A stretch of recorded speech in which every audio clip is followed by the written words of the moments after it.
Hoje quem vai trazer a ministração da palavra para os nossos corações é o pastor Elenir, meu companheiro de fé e de montagem de piscina, né? Foi o pastor Elenir que montou lá com a gente e nos ajudou. Que Deus te abençoe, meu pastor Elenir, que Deus te use, em nome de Jesus.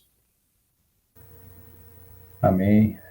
Graça e paz. Boa noite aí, amados. Louvado seja o Senhor Jesus, né? Para a gente poder estar aqui reunidos, independente de ser pessoalmente ou se vai ser aí pela internet. Se os irmãos puderem aí abrir a palavra do Senhor lá na carta aos Hebreus, no capítulo 12. Carta aos Hebreus, capítulo 12. Esta carta, ela é com quase certeza atribuída aí ao apóstolo Paulo, mas ninguém sabe. Não foi descoberto se a carta aos Hebreus foi ele que escreveu, porque não tem esse histórico aí para terem certeza, né? Mas pelo tipo de fala e pelas outras cartas, né, do Novo Testamento, então ela é praticamente certo que foi o apóstolo Paulo que escreveu, mas a gente não pode afirmar. Foi direcionado ao povo hebreu, o povo de Deus, chamado, que estava aí nesse tempo aqui, querendo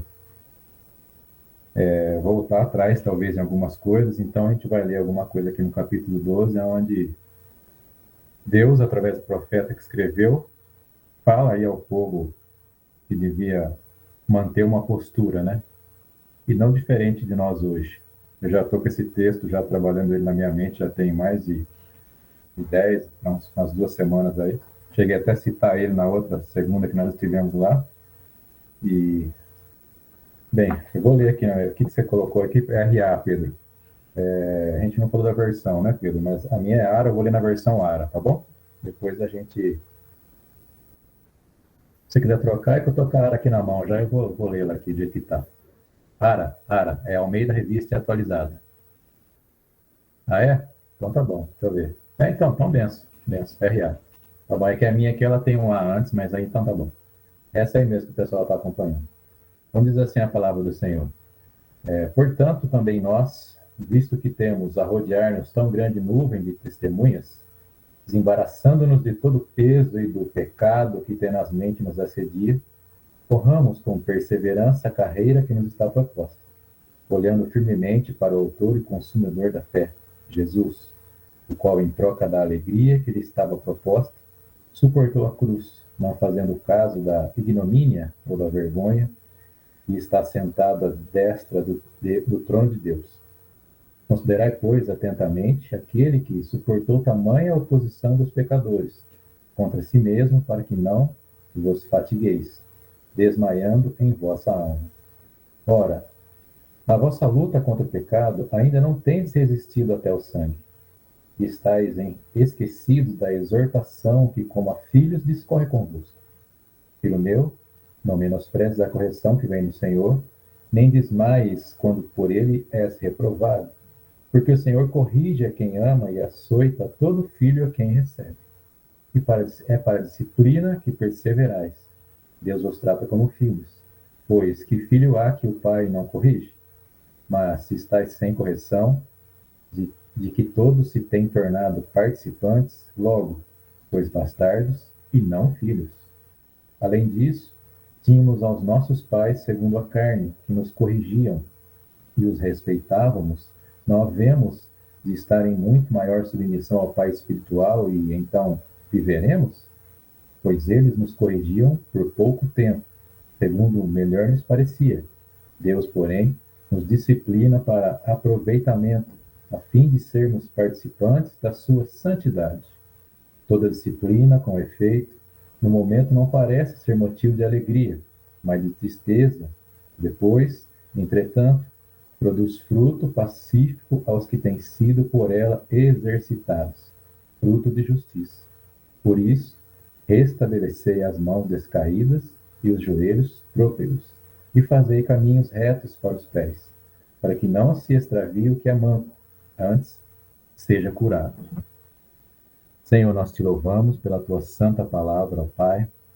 Que o Senhor possa, Deus, falar conosco, nos ensinando para que possamos aprender juntos aqui, eu e meus irmãos, debaixo da tua orientação, com a direção do teu Santo Espírito, ó Pai. Essa é a nossa oração que fazemos em nome de Jesus, Senhor. Amém. Graças a Deus. Tempo precioso aí, né? Nesse final de semana, batismo, passamos lá um sábado, né, pastor Johnny? Culto cheio, no sábado da tarde, igreja com bastante gente, muitos convidados. Como é que tá o som aí? Tô vendo aqui a mensagem do Kendrick, o som tá ruim. Tá ruim meu som? Tá ouvindo bem aí? Não? Então tá ok. Tô mexendo aqui então no microfone, acho que tá ok então. Veja aí, Kennedy, então, meu querido. Eu não tô te vendo agora aqui na tela, Kennedy, porque tá apresentando aqui o texto, mas eu vi a mensagem que você mandou. Bom, mas enfim, e ainda mais fechando com chave de ouro ontem, o pastor Flávio ministrando a palavra para a gente. E aí, uma palavra lá em Filipenses, uma palavra de seguir em frente, né? Uma palavra de esperança, sem desanimar, para a gente buscar o melhor, para a gente prosseguir, né? Para a gente honrar e obedecer, né? Para a gente buscar o crescimento, olhando sempre para frente, né? Sabendo onde a gente quer chegar, né? Com o alvo na cruz, porque ele diz, quem não sabe onde quer chegar não alcança lugar nenhum, né? Então a gente tinha que chegar nesse tempo aí. E aqui a gente começa, o capítulo 12, ele começa mais ou menos no mesmo jeito que o pastor Flávio pregou ontem. Começa falando assim que a gente tem uma grande número de testemunhas, que está citando o capítulo 11, que ele está falando ali da galeria de heróis da fé, que está no capítulo 11 aqui dos Hebreus, onde ele fala dos heróis da fé, que muitos alcançaram e outros não alcançaram nada, fala das perseguições que eles tiveram, a maneira como eles foram mortos aí, e vem como colocar eles como homens honrados, né? Homens de quem esse mundo não era digno, é dito ali no capítulo 11. Então ele fala dessas testemunhas e diz que a gente precisa seguir, corramos com perseverança a carreira, né? Olhando firmemente para o autor e consumador da nossa fé. Então, vem nesse sentido de que a gente, na palavra que o pastor Flávio disse ontem, a gente tem que olhar para Cristo e continuar correndo, mesmo com essas testemunhas que a gente tem de homens que foram valorosos, né? E que muitos deles não alcançaram alguma coisa aqui nessa terra. Mas a gente tem que seguir, a gente tem que perseverar, a gente tem que olhar para a cruz. E então ele segue um pouco mais adiante, que é onde eu queria compartilhar um pouco com os irmãos e estar compartilhando conhecimentos que eu fui buscar para que a gente juntos possa aprender um pouco aí. Então, aqui no verso 4, ele vem dizendo que a nossa luta contra o pecado, a gente ainda não tem resistido até o sangue. Nós temos passado por um tempo aqui, né, difícil, agora hoje de novo, estamos aqui novamente, aí online, mas que bênção pela internet, se fosse um tempo atrás não tinha como.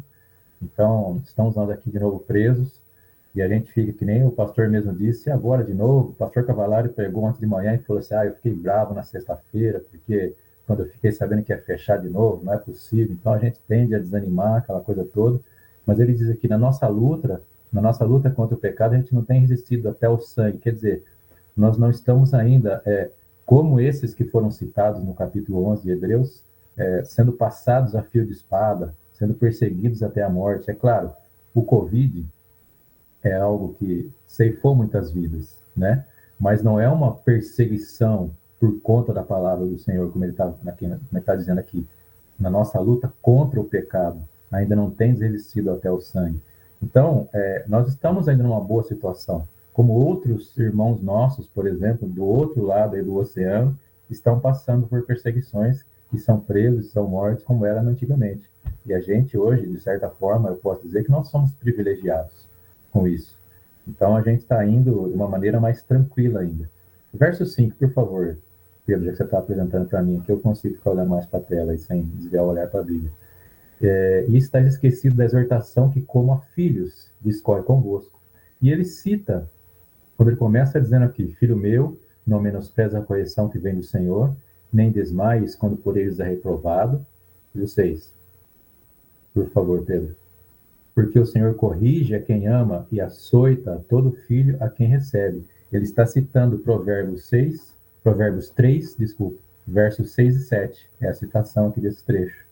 É uma passagem orientada lá pelo mais sábio que nós falamos outro dia, Salomão, que colocou em Provérbios sobre isso, né? Então ele vem falar conosco sobre uma posição de filhos e sobre uma certa correção, dizendo que ele açoita a quem ele ama.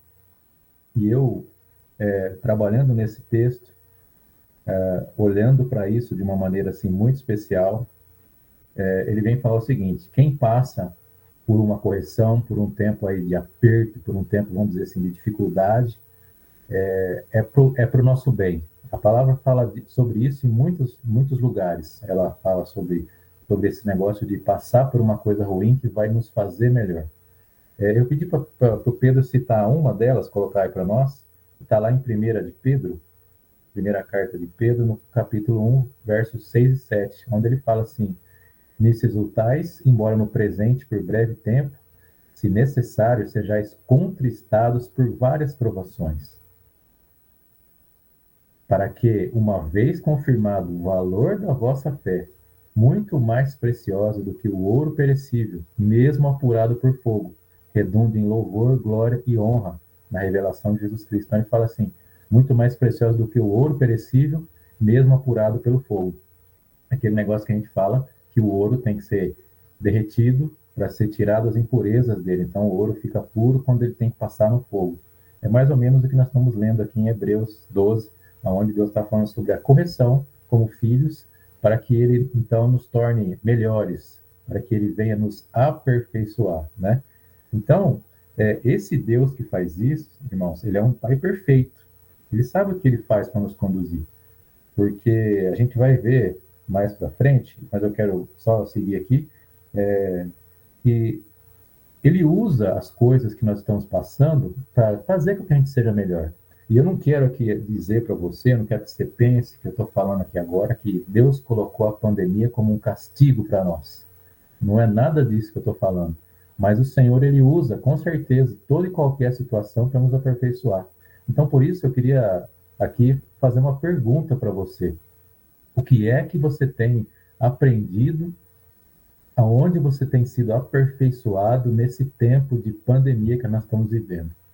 Nesse tempo onde as coisas são muito incertas. Ainda outro dia mesmo eu falei que, não, agora, pelo jeito, está tudo bem, porque houve uma certa ameaça de se dizer que ia ter um lockdown novamente, há 15 ou 20 dias atrás, mas depois ficou tranquilo, e eu falei, bom, agora acho que não vai mais. E fui pego de surpresa, realmente, quando veio esse negócio de hoje, 19 horas, ter o toque de recolher. Falei, nossa, realmente eu não estava esperando. Falei, nossa, não ia vir isso. Então, a gente fica nesse. Então, o que é que nós temos aprendido? Aonde nós estamos sendo aperfeiçoados? Com certeza, cada um vai aprender algo diferente. Eu não quero aqui te ensinar nada que você tem que aprender com a pandemia, porque eu imagino que dentro do contexto de cada um de nós, a gente vai aprender coisas diferentes. Nós, por exemplo, aqui trabalhando dentro de casa, eu e minha esposa, nesse tempo, no trabalho que ela tem do ateliê, surgiram lá atrás, no começo da pandemia, depois de 30 dias, duas clientes com uma coisa nova que conseguiu assim, nos manter durante a pandemia por outras coisas assim, que eu fazia e que desapareceram. Então, Deus foi muito bom. A gente viveu pela fé e não nos faltou nada. Então, eu não posso dizer para você que a pandemia me fez algo assim, passar por muito aperto, mais do que eu estava. Eu consegui manter ali, é claro, com dificuldades como qualquer um, mas não com pessoas que tiveram que fechar empresas, demitir outras pessoas, e que foi aquela coisa toda que a gente viu. Então, cada um tem a sua realidade. Então, eu não quero falar para você o que é que você aprendeu na pandemia. Você é que tem que saber o que é que a pandemia pôde aperfeiçoar você. Porque, sendo Deus nosso Pai, confirmando isso aí, você como filho, vamos então entender que essa pandemia pode ser usada para nos disciplinar, para nos ensinar algumas coisas. E você é que tem que dizer isso, como eu disse já. Agora, como a gente está falando de Deus como ele se coloca na posição de nosso Pai para nos ensinar, esse texto também veio para mim na posição de pai que eu sou, tendo 3 filhos. E o mais presente comigo, é claro, Frederico, que todos conhecem, nesse tempo de dificuldade que a gente tem vivido, já nós, como homens, sacerdotes, chefes de família, tendo as nossas obrigações, e ainda mais como filhos. Muitas vezes nós até temos muitas vezes não, temos as esposas que fazem esse papel para nós, de estar controlando as coisas que elas fazem melhor, vamos dizer assim. Por exemplo, as coisas da escola, controla, ela colocou o nome dela no aplicativo, ela que recebe as coisas aqui, então, ainda mais quando ele fala uma coisa comigo, fala, você tem que falar com a sua mãe, porque é ela que faz isso, ela que sabe as coisas que estão chegando da escola. Agora, a obrigação maior e a responsabilidade maior está sobre a minha vida como pai. Então, eu queria chamar você, então, agora para essa realidade de pai, em comparação a isso que Deus fala aqui para nós. E ele, eu quero ler aqui de novo. Estás, filho meu, não menosprezes a correção que vem do Senhor, nem desmais quando por ele és reprovado, porque o Senhor corrige a quem ama e açoita a todo filho a quem recebe. A todo filho, está escrito aqui, irmão. Não é a um ou a outro. É a todo filho a quem recebe. A todos nós, quando chegamos a Deus, ele usa as situações para nos disciplinar, para nos ensinar, para nos fazer melhores. Né? O pastor falou ontem, temos que crescer, temos que buscar o melhor, temos que ir avante, olhando para Cristo. Mas como isso? Então eu queria que isso pudesse nos ajudar um pouco. Isso é através das provações, através das aflições, através desse crescimento e da disciplina do Senhor para nós, para nos ensinar a sermos pessoas melhores. Né? A gente precisa exultar nessas tribulações aí e ficarmos alegres porque a gente está crescendo. Aliás, eu espero que estejamos, porque esse é o propósito, de que haja um crescimento. Então você, na posição de pai, você tem copiado aí esse Deus que diz isso, que eu corrijo a quem eu amo? Porque eu imagino que você ame os seus filhos. Eu não sei aqui, só fazer um parênteses, se todos que estão na reunião, eu não sei se o Pedro, por acaso, vai estar gravando essa reunião, porque ele estava gravando as outras e depois vai lá para o YouTube, e está falando que sim. Então, quem está assistindo, quem vai assistir agora, se todos são pais, se todos têm, de repente você pode falar para mim assim, eu não sou pai, eu sou solteiro, eu não tenho filho, então isso para mim não serve. Né? Eu quero, então, irmão, profetizar para você que você vai formar uma família, porque esse é o propósito de Deus para nós, e que você vai ser um bom pai, conforme essas coisas que a gente vê aqui, que Deus nos ensina, que Ele faz conosco, para que a gente copie fazendo com os nossos filhos. E a não ser que você não queira, né, ser pai, mas eu espero que queira. Só como referência, lá em 1 Coríntios 7:32, não precisa colocar não, Pedro, mas diz assim que o homem que não é casado tem mais tempo a se dedicar à obra do Senhor e pensar em como agradar a Deus. Ele já colocou aí já. Então, assim, se você não é casado, e se você fala, nem quero casar, tive problema, não quero casar, vi meus pais com problema, não quero casar, você tem essa coisa, então, que você se dedique à obra do Senhor. Eu não vou falar para você, obrigar você a casar, mas nós somos chamados a ter uma família. Então, que você possa buscar isso em Deus, para que você possa ser um bom pai, tá? Que você possa fazer isso daí. Ele nos ensina dessa melhor maneira. Todos conhecem já o meu filho, eu já falei, e a maioria aqui tem filhos, eu conheço. Então, eu sei que você vai concordar comigo que não é fácil, não é fácil o nosso papel de pai para fazer isso com nossos filhos. É um tempo muito difícil. Talvez nunca, talvez nunca, como é atualmente, o mundo precisou tanto de ter direção de Deus, com tantas crianças, eu vou usar esse termo que nós vemos por aí, com tanta dificuldade no mundo, perdidas, que a gente vê por aí afora, na internet, e até mesmo dentro da igreja, com falta de uma orientação adequada. Tenho como exemplo para mim, aprendendo, o pastor Johnny, que já ouvi algumas vezes ele falando da educação que ele dá para os filhos dele, e eu acho muito bom, concordo com isso. Já tenho a mesma linha, de uma certa forma, né? Como eu disse, tenho 3 filhos, mas eu gosto muito disso. E falando dessas crianças perdidas por aí, eu não sei se todos viram o caso de um garoto aqui do Colégio Aníbal, em Campinas, esqueci o sobrenome do colégio, não quero falar errado, mas foi o caso de um garoto que ele fez uma sugestão para um trabalho em grupo da escola, de um trabalho do tema do LGBT. E quando ele pôs a sugestão no tema desse tema de trabalho no grupo da escola, ele sofreu muito. ele foi muito açoitado, assim, por quem estava no grupo, por mães. Aníbal de Freitas está dizendo aqui para mim o Kennedy. Amém, Kennedy. Então, ele foi muito massacrado por quem estava nessa escola. As mães de alunos ficaram bravas com ele, falaram para ele tirar aquilo lá do grupo, e a coordenadora, se eu não me engano, ou a professora, ligou para ele e falou muitas coisas para esse garoto. Ficou brava com ele. E aí a irmã dele mais velha chegou em casa e ela gravou um vídeo, passou no jornal tal, desse menino chorando na cama. Ele chorava copiosamente, assim, de soluços, que ele não conseguia nem falar direito. E ele dizia assim que ele não sabia que aquilo que ele tinha proposto era uma coisa ruim, porque para ele falou assim que ele achou que era algo bom que ele estava propondo. Então, eu não sou a favor de forma alguma nisso que foi esse garoto, né? Tá errado. Tem que haver uma coerência. Vocês sabem que eu falei naquela vez, na outra semana, quem estava aqui, nas outras vezes atrás, que eu disse que eu não concordava com algumas pessoas que falaram assim que você faz o que você quiser aqui nessa terra e depois você vai parar no céu e tá tudo bem, porque Jesus é amor. Eu não concordo com isso. Eu creio no arrependimento, então aí tá tudo bem, qualquer um pode ir para o céu, mas sem arrependimento eu não creio. Então, assim, mas eu também não creio nisso, que pode ser judiado um menino desse. E ele tinha apenas 11 anos, mas ele era tão fragilizado e a maneira como ele estava chorando desesperadamente, porque ele foi ali, né, exortado de uma maneira muito severa, foi muito grave. Eu sei que depois saiu na mídia que a professora foi afastada, a coordenadora também, deu um problema grande para a escola. Mas foi errado. Esse garoto, ele não sabia de nada disso. E para ele, tá ok, tá tudo bem. E qual o problema? Era um tema para trabalho. E ele falou assim, para mim é uma coisa boa, porque eu vejo isso por aí, então é um caso que está em alta, né? Todo mundo fala, ok. Então as pessoas não têm preparo para lidar com as crianças, e as crianças não são ensinadas em casa e não são ensinadas na escola, um lugar que precisa ajudar, na verdade, apenas nossos pais. Foi maltratado com isso, aquilo, fiquei muito triste de ver.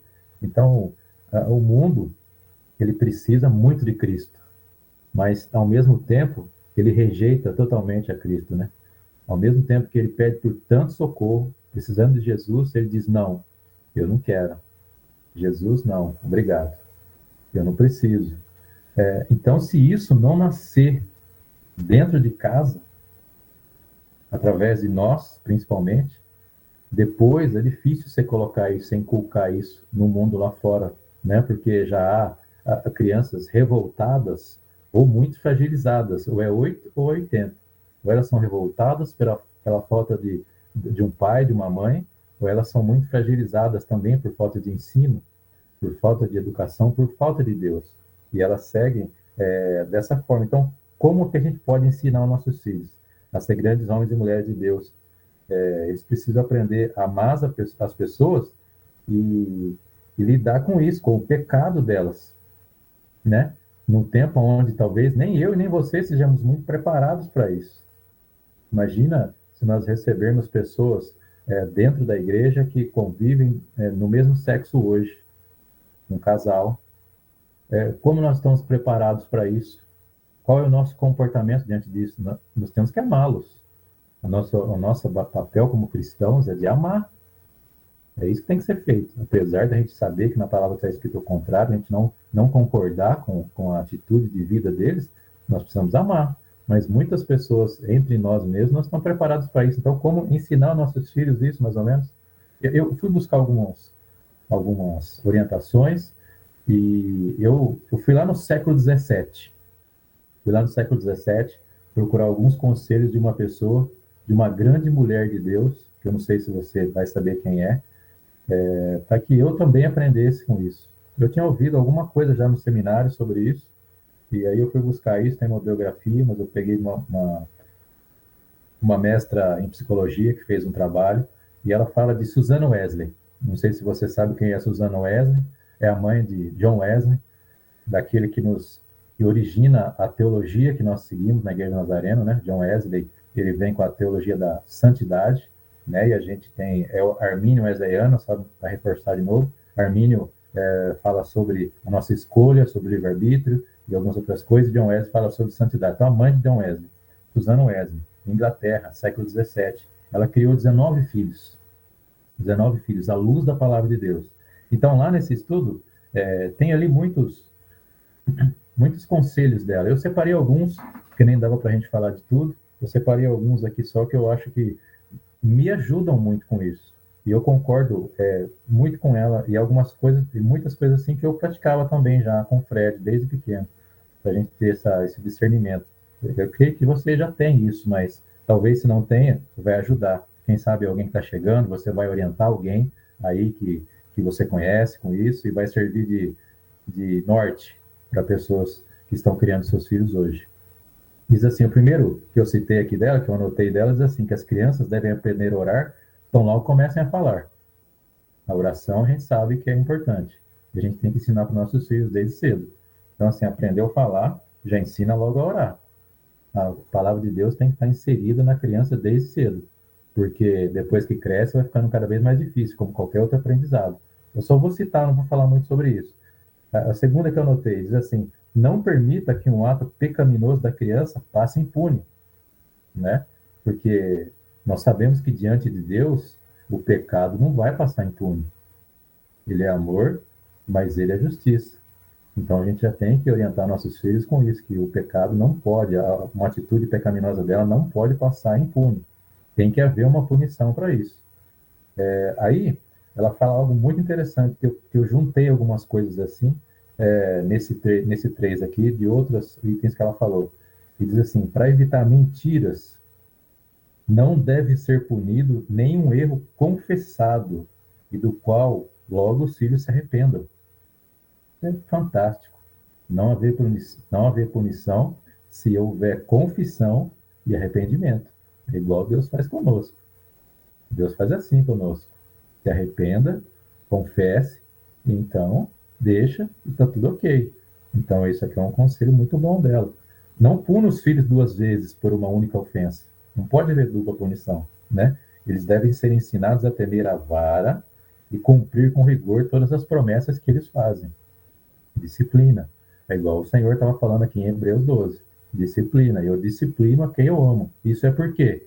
É por amor. É por amor. E aí, é algo que eu aprendi, não é da Susana Wesley. E eu amo isso aqui. Que diz assim: nunca use a leitura da Bíblia como castigo. Eu já vi pais falando que ao castigar, você vai ler a Bíblia, vai de castigo, vai para o quarto ler a Bíblia. Ler a Bíblia não pode ser um castigo. Ler a Bíblia tem que ser um prazer. Imagina seu filho crescer lendo a Bíblia como se fosse um castigo. E o vai ser um fardo. Assim que ele puder nunca mais ler, ele não vai mais ler. Eu tenho o pavor daquela Bíblia que meu pai fazia eu ficar lendo, me castigando com aquilo. Isso não pode acontecer. Então, assim, nessa época, lá no século XVII já era difícil e a Susana já teve que criar muitas regras para criar os filhos dela. Imagina então hoje, né? Essa psicóloga ainda fala assim que valores sociais, morais, cívicos, religiosos e éticos estão se desfazendo. As crianças estão hoje alheias e descompromissadas com os deveres sociais, familiares, educacionais e eu coloquei principalmente espirituais. Elas estão ficando assim, alheias. Elas não aprendem isso. Mesmo dentro da igreja, a gente vê isso. Como eu disse, assim, eu imagino que vocês, homens que eu conheço, nós estamos aqui juntos já há tanto tempo, mas alguma coisa ou outra sempre serve para alguém, porque serve para mim, né? Mas, assim, dentro da igreja a gente vê muitas coisas das pessoas que não fazem. E por elas entender, elas acreditam que, não precisa ser assim, não é assim que eu entendo. As coisas agora mudaram, o mundo mudou. É outro tempo, não é mais igual falava antigamente. Nós temos que entender que houve evolução, né? Psicólogos, eu não tenho nada contra a psicologia, mas psicólogos, vamos dizer assim, que não são cristãos, que não têm a Bíblia como base, eles dizem assim que um adolescente, por exemplo, tem que ter a chave para trancar o seu quarto, que é a independência. Eu já falei, misericórdia, como assim que eu posso deixar um negócio desse? Como que eu posso não saber o que está acontecendo no quarto do meu filho, ou de uma filha que eu tivesse? Que negócio que é esse? Não, você não pode corrigir, você não pode fazer nada, você não pode encostar. Eu não sou a favor de bater, não, irmão. Misericórdia. Meu Deus do céu, eu não gosto disso de jeito nenhum. Mas já precisei. O meu coração ficou cortado. Doeu demais em mim, muito mais em mim do que nele. Mas quando precisou, eu cheguei junto. É necessário, às vezes. É muito necessário. E é por amor. E depois você vai lá e abraça. E aí você fala assim, tá doendo muito mais em mim do que em você. Que foi isso que eu fiz. E ele sabe que eu amo. Como eu sei que Deus me ama. E ele faz, me ensina, me discipula, porque eu erro, eu tropeço. Então a gente precisa entender isso. Romanos 12, verso 2. A gente cita isso muito aqui. Diz assim, não imitem comportamentos e costumes desse mundo. Né? Não vos conformeis com esse século. Não imitem, porque, como eu disse, as pessoas falam assim, não, mas o tempo não é mais esse, agora tudo mudou, não é mais assim que educa filho, você não pode fazer dessa forma, agora é de outra maneira. Meus irmãos, a gente precisa ter realmente sempre a Bíblia como base, sempre a palavra, né, como base de exortação e de ensino, porque se a gente imaginar que hoje o mundo evoluiu e que as coisas agora têm que ser diferentes, então eles vão ser diferentes. Nós nunca tivemos, eu conversava isso com a minha esposa esses dias, que nós nunca tivemos num tempo onde, que a gente fala hoje, de muita depressão, né? E muita síndrome de pânico, esse tipo de coisa que há muito no mundo hoje, nunca como antes. Eu vou atribuir por minha conta, sem dizer que a Bíblia está falando isso, mas se a gente for olhar de uma maneira abrangente aí, a gente olha que as crianças hoje, elas não têm correção, elas não têm ensino, elas não são preparadas, né? As pessoas têm medo de que uma criança seja corrigida, há proibições com isso, né? E, por exemplo, se a criança for pequena e ela enfiar o dedo na tomada, dá um choque, dói. Opa, ela não põe a mão mais na tomada. Aí, se a criança faz alguma coisa, você não pode dar um tapinha nela, porque onde já se viu, isso não pode. Você só pode falar, você não pode dar um tapinha nela. E aí, as crianças não são mais ensinadas de uma maneira bíblica, né? Porque a gente leu aqui, a Suzana Wesley falou assim, que a gente deve ensinar elas a temer a vara do amor, né? Falado assim. Agora, aí quando ela cresce, ela é muito fragilizada. Ela vai apanhar onde? Lá fora. Aonde o mundo bate, mas ele bate com força. Ele bate muito doído. E aí dói demais. E aí entra a depressão, entra a síndrome do pânico, entra tudo mais, entra a vontade até de suicídio, porque ela está apanhando por alguém lá fora que não tem amor por ela. Não é o amor do pai na correção do amor, é apenas a correção do mundo que vai judiar demais dela. Então nunca a gente viu tantas jovens fragilizados. Eu volto a citar aqui, que eu já falei sobre isso, onde nós estivemos lá no Retiro com Deus, e eu fiquei assim, totalmente apavorado de tantos jovens que tinham entre 20 e 30 anos, que já tinham tentado até tirar sua própria vida, e quase todos no quarto que eu estava, base de 8, 10, tomavam o antidepressivo para dormir. A gente até brincava que era o quarto do Gardenal, porque todos os caras tinham que tomar remédio. Era um negócio muito louco. Então, assim, tudo fragilizado, ninguém foi ensinado, ninguém foi preparado, ninguém foi discipulado, né? Então, assim, olha para vocês verem, na própria quinta-feira, quando eu estava preparando essa palavra de manhã, na hora que eu tomei um café da manhã, eu li a Bíblia e tal, eu estava ali, e um pouco inquieto, assim, aí fui buscar o Fred na escola. Aí que eu peguei ele, já saiu bravo. E já foi andando na minha frente, hein, a pé. Eu falei, o que aconteceu? Nada. E foi. Eu falei, alguma coisa aconteceu. Chegou em casa, a mãe dele, tudo bem, filho? Bem, nada. Aí, tivemos que apertar para saber o que aconteceu. Aí ele dizendo que na escola, ele ajuda os amigos, ele gosta de fazer isso, da direção, de fazer muitas coisas. E naquele dia, em particular, ele foi lá e comprou uns pirulitos e distribuiu para os amigos dele, comprou 4 pirulitos, deu fulano, ciclano, beltrano. E ele falou assim que um deles, a quem ele gosta, que ele tinha dado, depois estava falando mal dele na classe para os outros amigos, falando que ele era chato. E ele estava triste, arrasado. Aí, quando começou a contar, chorou demais. Porque, poxa, pai, justo ele, mas eu gosto. Falei bem, dei um pirulito para ele falando que eu era chato. Esse povo da escola, ninguém gosta de mim. E na minha classe, eu falei, opa, e ninguém se importa. E quando a gente perguntava para ele, antes dele abrir o coração e falar o que estava acontecendo, nós falamos assim, o que está acontecendo? Ele falou assim, não vou contar nada, porque não importa. Ninguém se importa. Falei, como assim ninguém se importa? Eu me importo. A sua mãe se importa, eu quero saber o que é. Não, não importa. Você também não se importa. Minha mãe também não se importa. Sabe, um negócio assim meio... Eu falei, rapaz, parou tudo. Parou tudo. Vamos para a mesa agora almoçar. Mesa, todo mundo sentando, conversando agora. Vamos orar já por tudo isso aí. E já vamos bater um papo agora aqui para você entender que aqui importa. porque a gente te ama. E ele sabe disso. Mas olha como funciona o negócio. O inimigo é tão sujo que ele já lançou na mente dele uma seta dizendo assim: ninguém se importa com você. Você estava ajudando no domingo na sua escola e o pessoal já zoou de você, já falou que você é chato, porque a professora deu bronca nele porque ele ficou bravo com o menino, e o outro menino começou a bater na carteira dele, e ele falou assim: para com isso aí que está me irritando, eu já estou irritado porque o outro me xingou, agora está me irritando. E o outro menino bateu na carteira dele, ele falou: para, e o menino continuou batendo, sabe, provocando. Ele falou assim: eu vou levantar para te bater. E o menino bateu de novo, tipo, esperando que ele levantasse. Ele falou que levantou. Levantei, pai. Mas aí eu não bati, só levantei. A professora deu bronca em mim. Poxa, pai, todo mundo me perseguindo, e eu também bronca da professora, hein? Falei: perseguido, né, filho? E aí conversei com ele, a gente conversou, eu falei: mas aqui a gente te ama, a gente está com você, nós estamos juntos, você não está sozinho. Então você tem que saber que aqui importa. E aí depois a gente conseguiu controlar tudo, mas já tinha sido lançado uma seta na mente dele, que ninguém se importa. Agora me diz uma coisa, no mundo afora, nas crianças que não têm pai, ou que não tem mãe que se importa, pelo menos, que é mais comum não ter pai, né?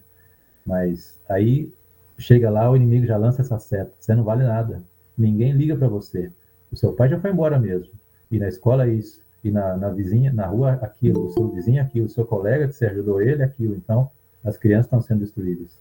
Eu falei: você pode, meu filho, ser judiado por quem for, porque isso vai fazer parte da sua vida, mas você tem que saber que aqui importa, aqui a gente te ama, aqui a gente te ama, então você tem que estar protegido aqui. E aí a gente vai aprendendo com isso. O nosso Deus, que nos corrige, assim como eu corrijo o Fred, assim como você talvez corrija seu filho, ele ama muito a gente, porque eu amo demais o meu filho. Então, depois da correção, eu vou lá dar um abraço, um beijo nele e digo assim: eu te amo muito. Deus te ama tanto, meu irmão, que ele deu o seu filho único, para que todo aquele que nele crê não pereça, mas tenha a vida eterna. Você já conhece, de cor salteado, João 3,16. Ele te ama. E para a gente, nessa orientação direta para nós como pais, coloca para mim, Pedro, Efésios 6,4. Efésios 6,4.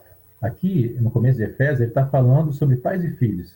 Então, ele diz ali para filhos, ele fala assim no verso 1, para os filhos obedecerem a seus pais. Ele fala que esse é o primeiro mandamento com promessa, que está lá nos 10 mandamentos. E depois ele chega aqui nessa parte onde eu quero falar, que diz assim: e vós, pais, não provoqueis vossos filhos a ira, mas criai-os na disciplina e na demonstração do Senhor. No começo, no verso 1, ele está falando sobre pais. Filho, respeitem seus pais, pai e mãe. É isso que ele está dizendo, pai e mãe. Mas eu gosto de procurar e saber o que está. Então, o reverendo Hernandes Lopes falou assim que eu vi em outro lugar também, mas estou citando ele, que eu gosto muito dos ensinos que ele traz. Ele falou assim aqui que nesse verso específico do 4, é para os pais, para nós, homens. Vós, pais, não ireis os vossos filhos, não provoqueis vossos filhos a ira. Somos nós. Porque nós somos o exemplo, principalmente se forem filhos homens. Porque nós podemos, talvez, querer ensinar, disciplinar, orientar, mas aí a gente não faz. A gente não é exemplo. Então a gente está provocando a ira em nossos filhos, porque ele vai falar assim: mas meu pai está com palhaçada. Ele fala para eu fazer isso aí, mas ele não faz. E vai haver uma revolta. Eu já fui cobrado sobre isso. Já fui cobrado. Pai, mas você não fez. Rapaz. Falei: Deus, é assim. Preciso ficar atento. Já fui cobrado. Então a gente não provocar, não ser um mau exemplo, né? Aquele negócio de faz o que eu digo, mas não faz o que eu faço. Como assim? É o exemplo que manda. Ele vai fazer sempre que a gente vê. A gente pode ir pela história. Aí, Davi, ele fez o que fez lá naquela história de Urias e Batseba. Depois o Senhor fala para ele, através de Natan, que a espada jamais se apartaria da casa de Davi, por conta do mau exemplo que ele deu. Ele pediu perdão, Deus perdoou, ficou tudo certo, mas o que aconteceu com os filhos dele, pela atitude dele, foi mal. Aquilo não voltou. Então, meus irmãos, o que nós estamos fazendo hoje vai levar até nossos filhos. Ou você quer saber ainda mais? Ainda mais. Êxodo 34:6, Pedro, está com ele aí, te passei? Êxodo 34. Diz assim, uma conversa lá de Deus com Moisés, que Moisés queria ver o Senhor, que ele fala assim para Moisés ficar com a cara para a fenda, que ia passar nas costas de Moisés, ele fala assim, passando o Senhor por diante dele, clamou, Senhor Deus compassivo, clemente, longânimo, e grande em misericórdia e fidelidade, o 7, Pedro, por favor, que guarda a misericórdia em 1000 gerações, que perdoa a iniquidade, a transgressão e o pecado, ainda que não inocente o culpado, e visita a iniquidade dos pais nos filhos e nos filhos dos filhos até a terceira e quarta geração. Pode ser que a gente nem vá ver, mas os nossos netos vão passar por alguma coisa. Os nossos atos vão gerar coisas lá na frente. Isso aconteceu com José. Jacó abençoou o filho errado de José. Ele abençoou o mais novo, em vez de abençoar o mais velho, lá em Gênesis 48. Pedro está com aí, mas eu só vou citar aqui também para a gente não perder o tempo. Ele abençoou e ele sabia. O José falou para ele assim, não, pai, você está fazendo no filho errado. Troca a mão aí, não é Efraim, é o outro que é mais velho. E Jacó falou, não, eu sei, mas esse outro também vai ser abençoado, mas eu quero abençoar esse aqui. Porque Jacó tinha pego a primogenitura do irmão Esaú, e aí ele quis fazer igual. E ele abençoou o filho errado, que não era o primogênito, porque ele achou que devia ser assim. Só que aí a história nos conta depois mais pra frente na Bíblia, que deu problema com o filho que ele fez errado. Porque não foi que Deus mandou, foi o que ele quis fazer. Então talvez a gente não vá ver as consequências do que está acontecendo aqui, mas a gente vai ser colhido lá na frente de qualquer forma. Então nós temos que ter atenção nas nossas atitudes, porque Deus corrige a quem Ele ama, Ele açoita a quem Ele quer bem. E a gente precisa também estar atentos a isso, copiando. Então, para concluir, nós temos um Pai perfeito, né, irmãos? Ele deixou a sua palavra como orientação para nós, mas ela foi construída sobre as atitudes de Deus no decorrer da história e de Cristo, né? Sobre os exemplos. Por exemplo, o Novo Testamento é baseado nos exemplos de Cristo. Então, se a gente falar assim, mas como saber se isso é verdade? Não, é os exemplos de Cristo. Eles escreveram o que Cristo fazia. Nós cremos pela fé. Nós cremos pela fé. Então, já tem o exemplo de Deus para nós, as orientações baseadas nos exemplos. Esse nosso Pai, ele é perfeito. Então, se a gente, por acaso, nós não estamos sendo bons filhos, é por culpa nossa só. Porque o nosso Pai tem um bom exemplo para nós. Eu disse agora que nós, pais, temos que ser bons exemplos para nossos filhos. Mas o nosso Pai tem o perfeito exemplo para a gente. Se a gente erra, tropeça, faz alguma coisa, é por nossa responsabilidade. Não é porque o nosso Pai fez errado. Não, ele faz perfeito. Ele faz ok, ele faz maravilha. Até lá em Apocalipse 3:19, quando ele fala assim que eis que estou à porta e bato, e diz assim que ele corrige a quem ele ama, antes de falar isso aí para a igreja de Laodiceia. Ele diz assim, eu açoito a quem quer ouvir uma correção por amor. Eu corrijo a quem eu amo. Então ele fala assim, eis que estou à porta e bato. Se alguém abrir a porta, eu entrarei e serei com ele. Então, eu estou aqui, eu quero entrar. Eu te amo. Eu quero aplicar uma correção. Ele falava para a igreja, deixa eu entrar, para que eu possa corrigir as coisas e colocar tudo por amor. Mas aquela igreja estava toda atrapalhada, toda com coisas erradas. Então eu vou finalizar aqui com você nessa noite, no último versículo que a gente leu, Pedro, de Hebreus 12. Hebreus 12, no versículo 13. É o último do texto que a gente leu aí no começo. Porque 12:1, 12:13, ok. Ele diz assim, olha, fazei caminhos retos para os pés, para que não se extravie o que é manco, antes seja curado. Então, irmãos, o Senhor Deus, ele nos corrige, ele nos disciplina. Por quê? Porque ele nos ama. É por amor. A gente tem que pegar esse exemplo, levar para os nossos filhos. Por amor também, porque eu sei que você ama os seus filhos. Agora, a gente conclui aqui, olha, fazer caminhos retos para os pés. Que a gente possa criar caminhos através do nosso bom proceder. Que a gente possa criar estradas assim, aplanadas, caminhos retos, sabe? Para que aquele que vem depois de nós, ele não se extravie. Não se extravie o que é manco. O que é manco é aquele ainda que não tem todo o conhecimento. É aquele que está aprendendo ainda, sabe? Quem é que está aprendendo? Nossos filhos que ainda estão aprendendo. Mas pode ser também alguém que está de olho em nós, que está vindo depois da gente, alguém que está perto da gente, que a gente nem sabe. Porque tem muita gente de olho em nós, irmãos, com toda certeza. Tem muita gente de olho em nós. A gente nem sabe.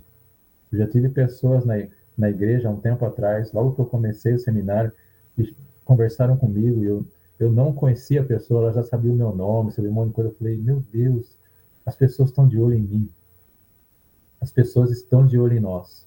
Então a gente tem que fazer isso aí, ó, criar esses caminhos retos e aplainados, para que aqueles que estão vindo atrás da gente, que eles possam andar nesse caminho tranquilo, sem tropeçar, sem desviar, sem extraviar, mas que as pessoas sejam curadas. Ali antes, seja curado. Aquele que não está perfeito vai ser curado pelo caminho que a gente vai criar.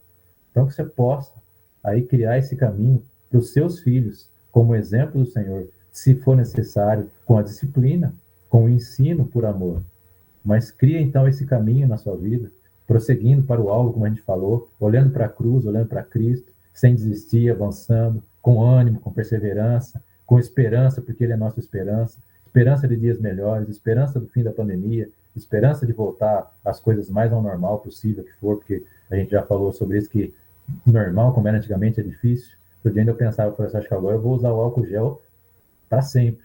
Eu estou tão acostumado, você não pega nem um resfriado, você entra aqui, você passa o álcool gel, olha aquela coisa, então, novo normal. Então, da maneira como voltar, a gente vai voltar animado, vai seguir em frente, porque Jesus é a nossa rocha, a gente tem que olhar fixo para Ele, para o alvo, mas então, olhando para isso, seguindo em frente, buscando sempre o melhor, deixando para trás um caminho bom, um caminho aplainado, para que a gente possa ensinar, ajudar a curar e levar pessoas a Cristo, para a glória do nome dele aí mesmo. Tá bom? Amém? Graças a Deus. Deus abençoe cada um de vocês. Eu quero orar com vocês para a gente finalizar aqui nesse sentido. Se você tiver alguma dificuldade nessa área, alguma dificuldade com os seus filhos, você apresente diante do Senhor agora, enquanto a gente estiver orando. E se você tiver alguma dificuldade em aceitar Deus como seu Pai, que você apresente isso também, porque a correção do Senhor é a coisa mais maravilhosa que tem, porque Ele está nos ensinando aí para um degrau mais alto, um nível mais alto, mais perto dele a cada vez. Amém? Vamos orar. Pai, nós te louvamos, Senhor. Bendizemos ao teu nome, tu que és santo, tu que és bom, tu que és um Deus maravilhoso. O Senhor que nos conduz, nos pega pela mão, nos mostra o caminho certo a seguir, ó Pai. Nosso Pai, Abba, Paizinho querido. Ó Deus, aqui estamos como teus filhos. Somos gratos a Ti por todas as coisas, pelo Teu ensino, pelo Teu amor, pela Tua direção, porque, Pai, nós queremos seguir rumo, Deus, rumo ao céu, rumo a viver contigo, rumo à eternidade, à vida eterna, não à morte, rumo à vida eterna, Senhor. E por isso nós te agradecemos pela Tua palavra, que o Senhor nos ensina, que eu venha aqui aprender junto com meus irmãos, Pai, que eles sejam edificados, que eles sejam abençoados como pais, ó Senhor, e que eles sejam, Deus, abençoados como os Teus filhos, ó Deus. Que o Senhor dê a cada um discernimento para conduzir a sua casa como sacerdote, como pai, ensinando, Pai, demonstrando na Tua palavra, no amor que o Senhor tem, Pai, que eles sejam cópias do Senhor, cópias de Jesus, pela palavra que nós temos adiante de nós, ó Pai. Abençoa aqui a cada pai e abençoa todos os filhos que esses pais representam aqui nessa noite, Pai, crendo que o Senhor está nos conduzindo para um lugar melhor, para vivermos contigo, Pai, sempre com esperança, Deus, em nome de Jesus, ó Pai. Amém. Graças a Deus. Louvado seja o nome do Senhor. Obrigado, pastor Jânio. Beijo no teu coração. Deus te abençoe, pastor Elenir. E enquanto você falava, eu fazia umas anotações aqui, e é interessante que no final você comentou a respeito disso. Você é filho de Deus e Deus é o Pai. O Pai já deixou através da Bíblia o que Ele quer para seus filhos. Porém, como pai, você ensinaria seu filho de acordo à Bíblia? Né? E como pai, você realmente seria um exemplo para seu filho? Ou você saberia ensinar e não viveria o que ensinou? É algo para a gente poder refletir, né? Porque às vezes, como pai, a gente ensina, mas a gente não vive. É o ditado, né? Faça o que eu mando, mas não faça o que eu faço. E como servos de Deus, a gente tem que ser verdadeiros exemplos. Verdadeiros exemplos. Porque o próprio texto de Hebreus disse isso de forma muito clara, né? Se Deus repreende você, é porque Ele ama. E se você, como pai humano, está escrito aqui, ó, se você, como pai humano, né, sabe corrigir os seus filhos, por que Deus assim não faria com você? Então é muito forte. A gente tem uma responsabilidade muito grande, porque filhos são heranças do Senhor. E você sabia que quando Deus falou assim, Noé, entra na arca, você e sua família. É uma responsabilidade. Você, sua esposa e seus filhos, suas noras. Então nós temos uma responsabilidade, porque lá no céu, querido, quando entrarmos, eu quero que a minha família esteja junto comigo. Você entende o que eu quero dizer? É uma responsabilidade nossa, os nossos filhos, a nossa casa.